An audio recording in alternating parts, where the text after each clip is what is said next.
So at this point, I'm going to go ahead and turn the service over to Kevin. Come and share what God has put on your heart. Good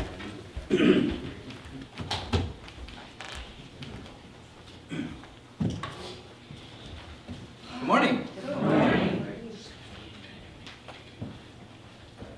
Okay, this is actually a notebook. It's not a Bible. I'm going to tell you a little something. I called my wife the first night I got to my first destination after leaving home, and she says, "You're some missionary, huh?" I was like, "What do you mean?" She says, "You forget something?" And I left my Bible at home, so I just want to have full confession there. But in this day and age, we can look at the Bible on just about any electronic device there is, so it's kind of handy.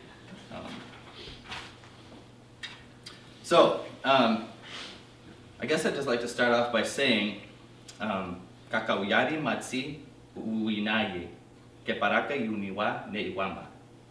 And that means, God bless you, and how are you doing, my brothers? That's not Spanish, by the way. Part of our ministry down there in Mexico is with an indigenous people called the Huichol. They live in remote mountain villages, largely around a lake where we work. I've used those two phrases, I've used those two phrases kind of as an icebreaker with, like when I meet Huichol people for the first time, and they just stare at me kind of like you guys did. I mean, I know I don't have the best accent, I'm just learning it, but I think it's just because they're so surprised to have someone like me greet them in their heart language. The Apostle Paul talks about that in 1 Corinthians chapter 9. Starting in verse 19, I'll read off this because I don't have my Bible. He says, "Though I am free and belong to no one, I have made myself a slave to everyone, to win as many as possible. To the Jews, I became like a Jew, to win the Jews. To those under the law, I became like one under the law, though I myself am not under the law, so as to win those under the law.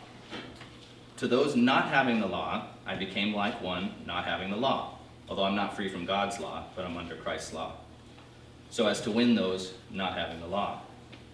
To the weak I became weak, to win the weak. I have become all things to all people, so that by all possible means I might save some. I do all this for the sake of the gospel, that I may share in its blessings." We believe that this is something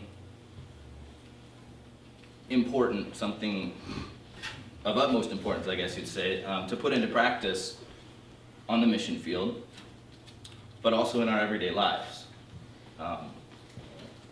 And it might look like various things depending on who you are and where you are. I get really frustrated by the attitude that I see, the mindset that's so prevalent, not only in the world but also in Christian circles, hugely. The mindset that says, well, that's the way I am, and if you don't like it, too bad. Or the other one that I hate to hear is, if you can't accept me at my worst, then you don't deserve me at my best. That sickens me, that attitude. That's pretty much the polar opposite of what Paul's talking about right there. So completely self-absorbed. And people promote that as being healthy and right kind of attitude. Well, you gotta take care of yourself first, you know. Doesn't matter what anyone thinks, it's all about you, you know. I once read an article that addressed this issue, this attitude. It was written by a Christian author, and it was titled, "If I can't accept you at your worst, then maybe you should stop being so horrible." You should have read the comment section after the article. It's pretty crazy. But that's advice that I wish more people would take. More people in the church would consider that. And can you imagine a world where people were willing to give up some of their rights and act like they care about other people? They might end up looking a bit more like Jesus Christ. Jesus said at the Last Supper, right after Judas had left, in John 13, verses 34 and 35, he said, "A new command I give you, love one another. As I have loved you, so you must love one another. By this, everyone will know that you are my disciples, if you love one another." Jesus' love is a love defined by sacrifice. Not me, not you don't like it, too bad, that's the way I am. It's, like Paul said, becoming what someone else needs you to be for the sake of the gospel. What better way to show love than to be able to do that, to let go of your own needs. I heavily quote that. And to be there for someone else and do for someone else. And that's kind of, I guess, the heart of missions, really, because missionaries don't usually go off to a foreign country where things are not as easy or as wonderful or whatever as they are here in America, just for a good time. They don't do it because they just want to have fun. They do it and they give up some of those rights, some of those benefits, some of those pleasures and joys for the sake of the gospel. And I don't say that to puff up myself or any other missionaries, but just to give it as an example of following Jesus Christ and Paul's example there, of giving of ourselves, letting go of our own selfishness, letting Jesus shine through us. That's one big part of what it means to be a Christian. So that's the preaching part. I'm done.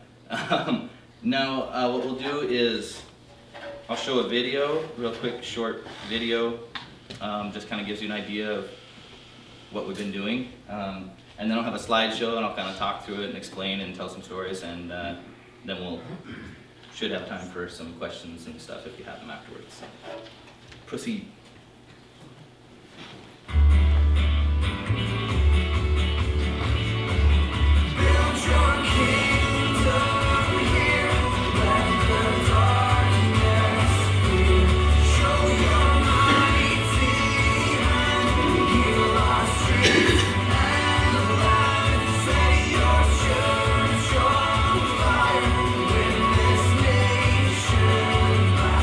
Change the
And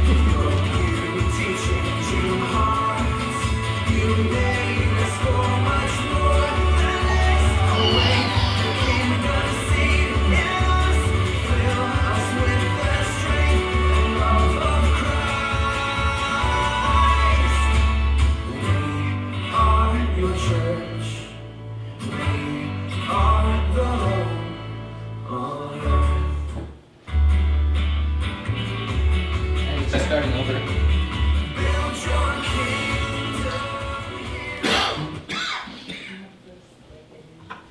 You can go ahead and get the first slide up there. First, before I start talking about this, you may have noticed in the maintenance work at Casa de Niños, a picture of me with a chainsaw way up in a tree and everything. And this is just a testimony to the grace of God. I don't know how many of you could have imagined that 3 years ago, seeing me up in a tree with my back problems and all that stuff. But I'm just share that to show God's glory. And my back's doing pretty good. I have to be careful about certain things and lifting things, but for the most part, I can do just about anything. So praise God for that. That's just actually, I couldn't find any really good pictures, but that's the front of the orphanage there, and a couple kids running around. There I went on a flight with some missionary pilot friends of mine, bush pilots, and that's the orphanage grounds right there in the middle, with the big green space and the trees, and then the greenhouse there that we built the first year we were there. Can do the next. There is our house. I don't have a laser pointer, but you can see my green truck there, kind of in the right lower side there. Hang on a second, Kevin, I'll get you the pointer. Oh, do you have one? Yes, Okay. we do. So as you can see, all the streets in our neighborhood are just dirt and dust or mud, depending on the time of year. We don't have pavement or even cobblestone things. This button here. Yep. That. So there's our truck. That's the house we used to live in, and then we moved far, far away to right there. Easiest move ever. So, you can do the next slide. This was just a quick photo I snapped. That's at the orphanage. We had an outdoor lunch, and then there's a little pool they were playing in. Right now we've only got 8 kids at the orphanage. So it's pretty small numbers right now, so it's easy to do these fun little quick things without it turning into chaos. Is that a good thing, Kevin, to have less kids in an orphanage as opposed to Right now it is, because we've been having some staffing issues. And so with the lower staff, it's a lot easier with the small numbers of kids. So it's kind of worked out good, so praise the Lord for that. I think those are my kids, but I think that day that was a submarine.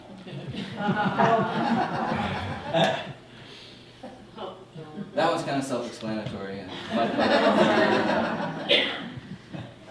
This is one of the problems that they have in Mexico, is the trash. They just don't have a solution at this point. They come and pick it up. Well, they're supposed to pick it up every day, but it doesn't happen. So this is just one day's trash from all the houses in I guess, all 4 streets that are facing this intersection here. But the problem is the dogs. There's just wild street dogs everywhere, and so they tear into it and make that happen. And then the rains come and wash it all down the roads, and then it gets clogged in the drains, and then it floods, and then the people complain at the government for that, and it's crazy. Well, there's just another one. They also pilot the trash in the middle of the intersection, so you have to use it like a roundabout almost. I think I showed this last year. Those are roasted grasshoppers. A nice, tasty delight. I was a little intrepid there, but there's my kids cooling off in the back patio. It's always hot there. That was at the orphanage. That's my Alexandra. I think they were playing kickball. And then the one in the middle is Ariana, and then these are some of the orphan kids. We have a chicken coop at the orphanage, and so we raise all of our own eggs for the consumption of the casa, and then they also sell a number of eggs too locally there in the neighborhood, get a little extra income. It's just kind of a typical lunchtime scene at the orphanage. And this one, I may have even showed this one last year, I don't remember. I shared in like 4 new churches, 4 new. Anyway, I said it in several new churches. I hadn't seen any of these pictures, so if there's a few you guys have seen, I apologize. But it was about 65 or 70 degrees, and I was in shorts and a t-shirt. And I went to the orphanage, and these boys were getting ready for school, and you can see their hoodies and scarves and caps, and it's kind of funny, just you get acclimated. And then there's just, I don't know, random picture of my beautiful wife. Bread store. This is part of what we do, and I basically kind of stressed before, but I wanted to reiterate, part of what we do is be available. Try to do as many acts of service as we can, helping people, because the perception of most Mexicans is that Americans aren't like that they're stuck up, that they're rich snobs, that they're racist, and so when you become a servant, it changes their whole perception, and they look at you in a new way, and that's been a very effective way to reach people and build those relationships. So that was just in the neighborhood. This is well, how to haul tires in Mexico, I guess. We upgraded to a pool in the back patio. Inflatable pool, the kids loved it. And this is one of my little buddies up at the lake. Was one of my little buddies up at the lake. And this is a license plate I found inside of a bus, like a decoration, a city bus. I thought that was kind of funny. The guy wasn't very happy about me taking the picture, though. He looked kind of grumpy. This past fall, my nieces came to visit and hang out with us, and they helped out at the orphanage and had a really good time. And that was on a city bus with standing room only, so we got a nice little picture there. The floor that I showed you in the video, they were helping me work on it, so that was kind of fun. This is Giovanni. I may have shared with you about him before, but just an update. He was found on the side of the highway, very badly beaten and bruised, and had burn marks on him, and adult-sized bite marks on his torso, and just his left side was paralyzed. He couldn't walk or lift his arm. He was very malnourished. But with a little bit of care and food and love, he's gotten so much better. That was a couple months after we found him. And then that's what he looks like now. He just runs around happy, healthy, loving, great kid. There's another kid, Junior. And that's another part of what I do at the orphanage when I'm on shift, is I gotta help the kids with their homework and stuff. There's a new model of Volkswagen Bug. It's the Ferrari Bug.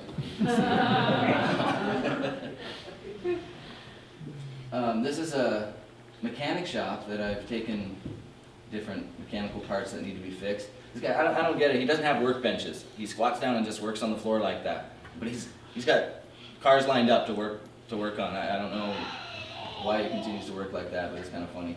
Next slide.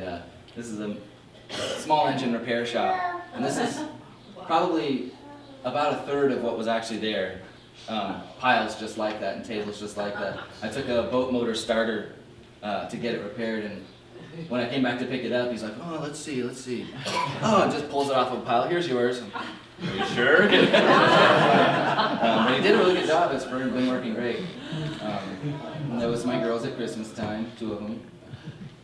That's their my mother-in-law, Melda's mom, at Christmas time. This is another really huge blessing for our family, is what you see in this picture. These are some American friends of ours that are missionaries, and they always invite us over for Christmas and Easter and Thanksgiving and all those things. and lots of other times in between we get chances to fellowship. And that's so important, just to keep you energized and everything, that fellowship, sharing a meal and stuff. Speaking of meals, I had to throw in a picture of tacos at our favorite taco place. It's just me and the girls. So this is another sad story some of you may have heard on Facebook, but my girls were they were begging me for a very long time to buy them turtles. They just wanted to have pet turtles. And so this was the day they got the turtles and got them the cage all set up in the water. They're water dwelling turtles. And so they just were so happy. And then a couple months later, the next slide, and I think one more. Yeah. Well, I'm gonna be honest. Well, my daughter, the oldest one, Mila, said the other day on the phone, "Oh, so did you hear about what happened? About when my dad murdered our turtles?" So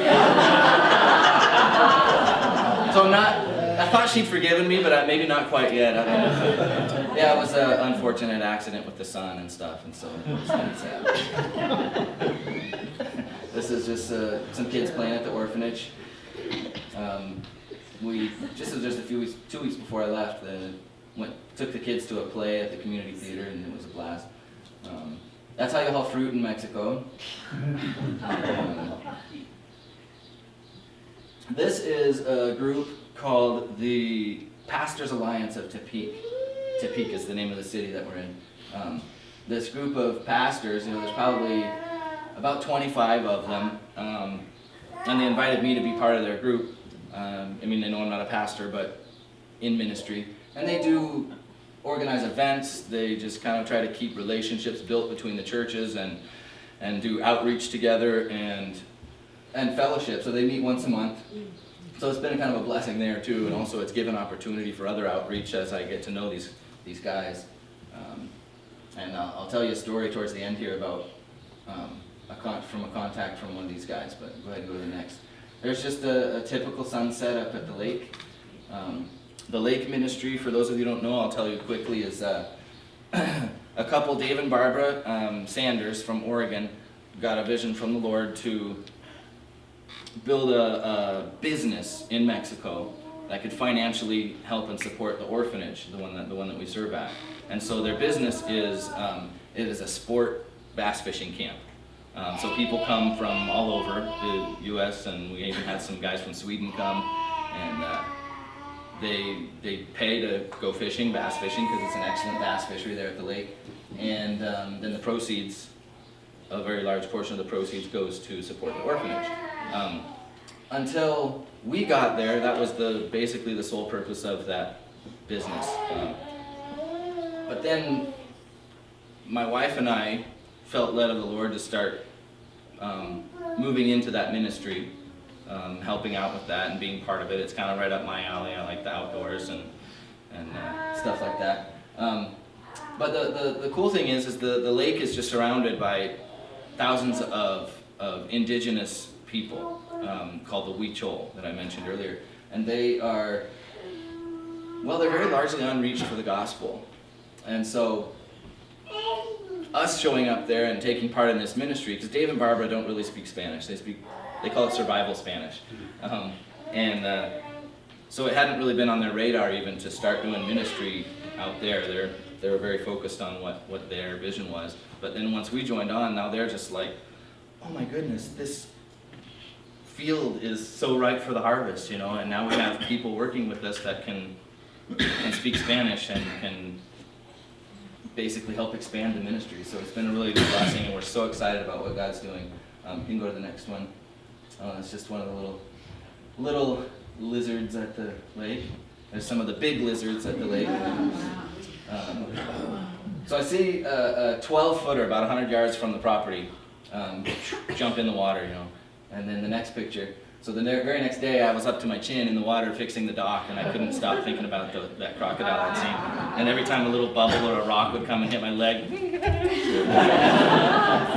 So that's how you spend a lot more time in prayer in situations like that. Brings you closer to the Lord. Just a pretty flower. I just thought you might enjoy that. This is when my nieces came. We took them up to the lake and they got to go fishing. Then another one. There's just a lake scene. It's very, very beautiful and picturesque. And there's my little girls in a hammock up at the lake. This is me, and this is Gabriel. He's one of the natives. He's a Christian. He lives in a village that's about a 20-minute boat ride away, and then about a 30-minute hike up the mountain to their village. And he comes every week and does work for us, and he's actually the one who's watching the property right now while I'm gone. Because Dave and Barbara Sanders, they're 6 months there and then 6 months in the States.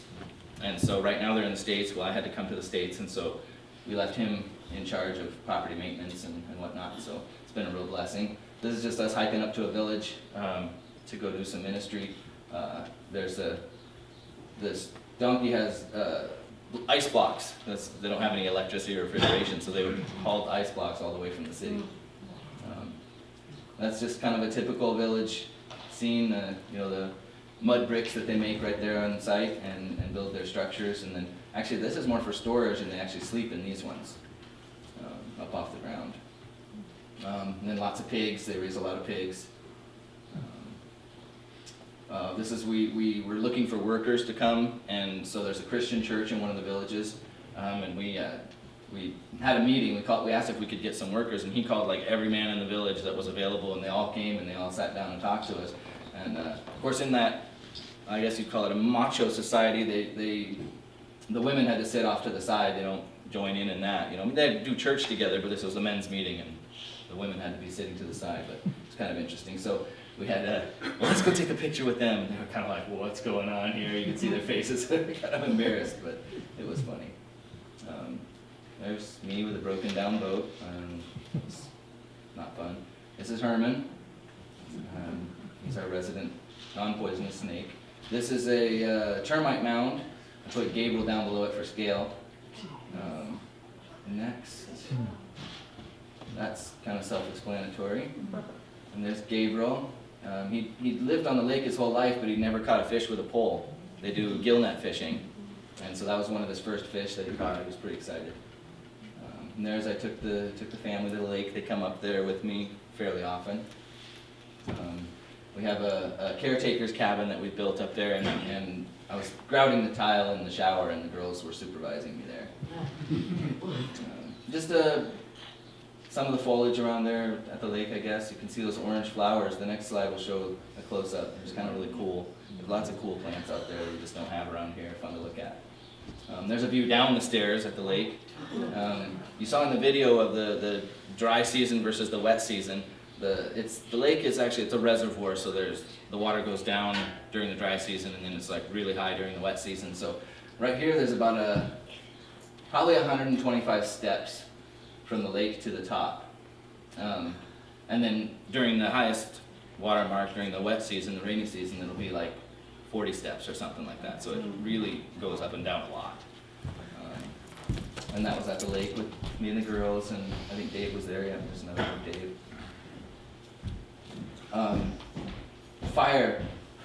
Forest fire on the hill behind our house in this, just outside the city there. Just thought it was kind of cool. It doesn't show up as well with the light in here, but this is me after hiking up to a village for some ministry. There's some native guys building a road just with picks and shovels and stuff. And well, it's kind of an interesting story. I think the next slide shows the little boys. Yeah, these guys. So we went to the village. We were looking for Gabriel, the guy I told you about. And we're like, was Gabriel around? They're like, no, he's up working on the road. And we said, okay, well, is it far? No, it's just over the hill. Oh, okay. Well, could you take us? And so these two boys acted as our guides, and we start walking, and we get up over the hill, and then we see another hill, and we get over that hill, and we see another hill, and we're like, where are they? We kept saying that. Oh, just right up here, not too much further. And it was about 5 miles further. And we each had a water bottle with us, but they were about half drained by the time we got there, and we were just like, just staggering down the road, And these boys are running up and down the hills and shooting at birds with their slingshots and not even breaking a sweat. And it was pretty crazy. This is, I know some of you have been praying for a little while back for a tutor for me in the Huichol language, and this is who God provided. I didn't really ask around or anything. I let a couple people know that I was interested in learning, and this pastor from a church he pastors a Huichol church that's not up in the mountains, but it ministers to the Huichol people that have come down to the city. And he heard that I wanted to learn, and since that's so very, very rare, he found a way to get in contact with me and said, hey, I'd like to tutor you. So it was just like totally God ordained. It's really been a blessing. And that's me and Dave Sanders on the lake. That's just a pretty lake scene. That's the house up there, and the property. This is a typical daytime temperature up there.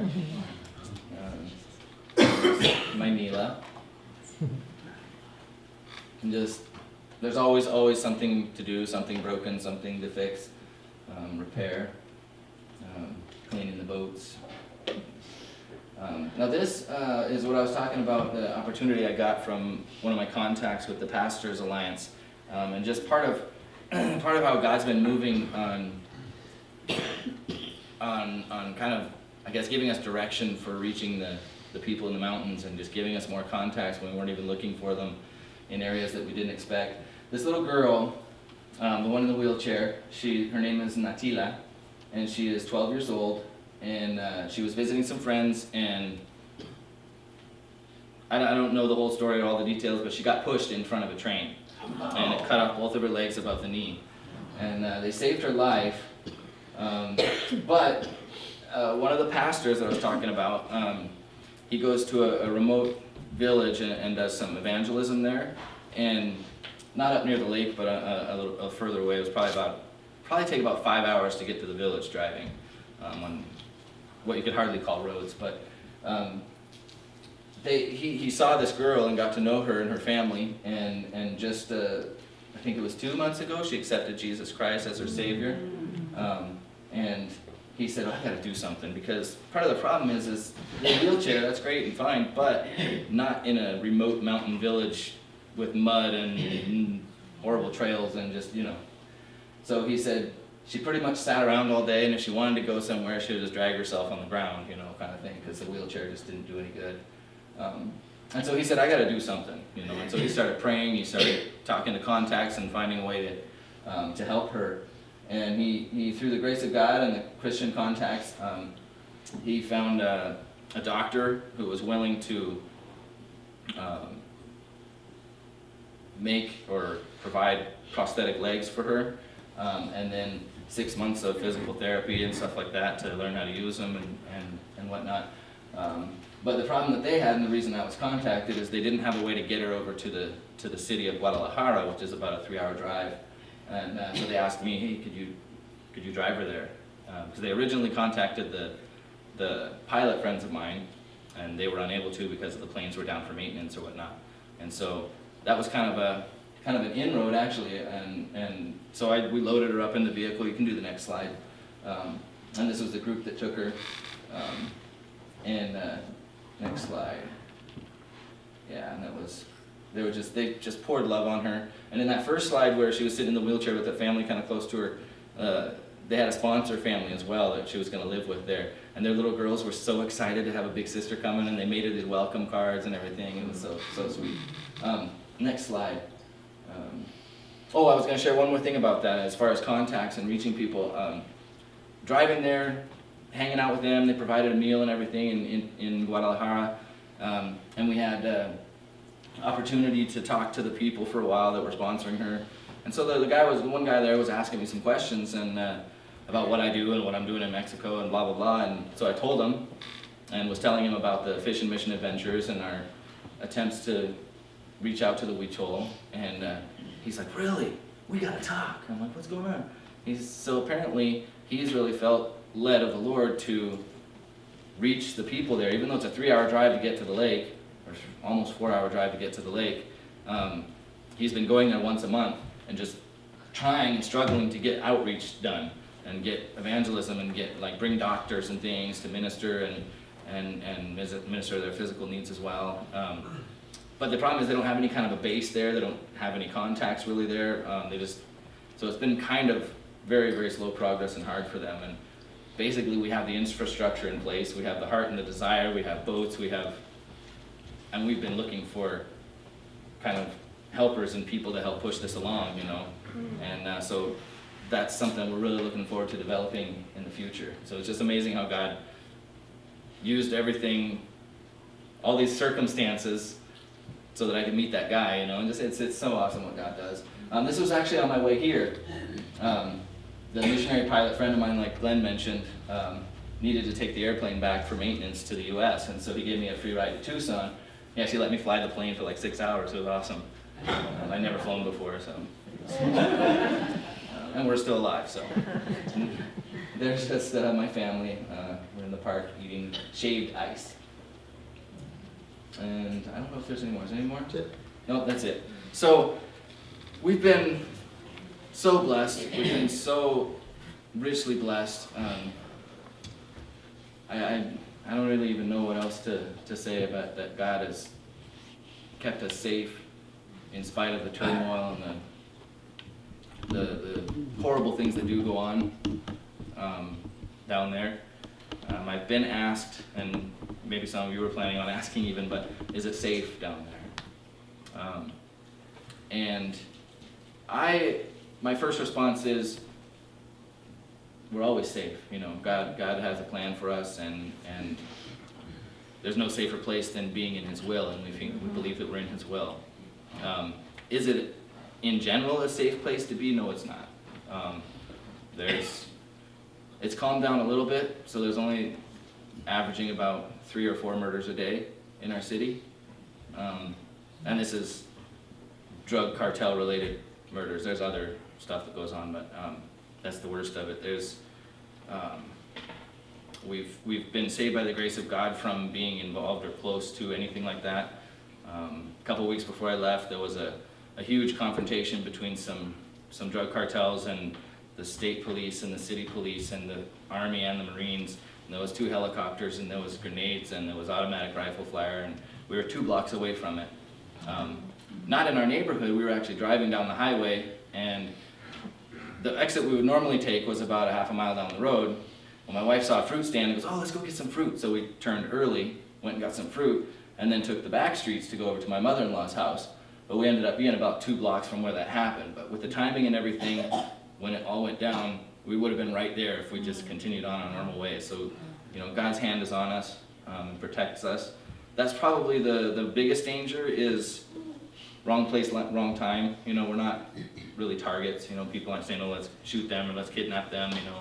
But there's just so much going on that it's a very real danger.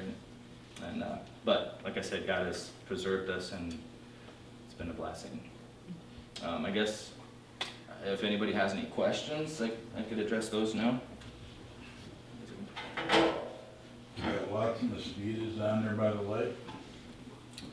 It's not that bad, really. There's a breeze comes up every afternoon, and I end up getting a few mosquito bites here and there, but I'm not to say I'm surrounded by clouds of them or anything, What are the stairs made out of that they're able to be underwater for so long and not disintegrate? Concrete, cement. How do you get concrete in there? On boats and bags and sand and gravel, and we mix it in our little mixer. We do have a motorized mixer. We can do a little batch at a time and keep pumping it out. So it's a lot of work. Yes, ma'am. When you go to the lake, does Imelda and the girls go? Or does she go and stay if you stay? They don't go a whole lot. Sometimes they'll come with me about once a month or so, or I'll take one or two of the older girls. Right now, we've been so busy with construction that there's guys working there. There's just a lot going on, and having the girls up there for a day or two is a little bit harder. And then plus, she's been a little more hesitant because of Ariana, the littlest one, was just so all over the place, and she's at the age where she's very, very curious and turns over every rock, and there's scorpions and stuff like that. So she's just really paranoid that she's gonna get into them. But now that she's gotten a little older, and we're able to tell her, no, you don't just go flip over rocks, because there's gonna be something that'll hurt you. It's getting easier and easier to So have her up Imelda's there and stuff. comfortable staying at home without you? Yeah. Well, thankfully, because I've been gone almost a month now. So she doesn't like it, but but she's comfortable with it, yeah. Do you have a well up there? At the lake? No. We have to haul in our drinking water at this point. We'd eventually like to get a water filtration system for drinking. And then water that we use for showers and dishes and watering plants and stuff, we pump it up from the dock. We've got a pump down at the dock, on the dock, and then we've got a pump like halfway up to help it when it's in the dry season and it's all the way down there. So.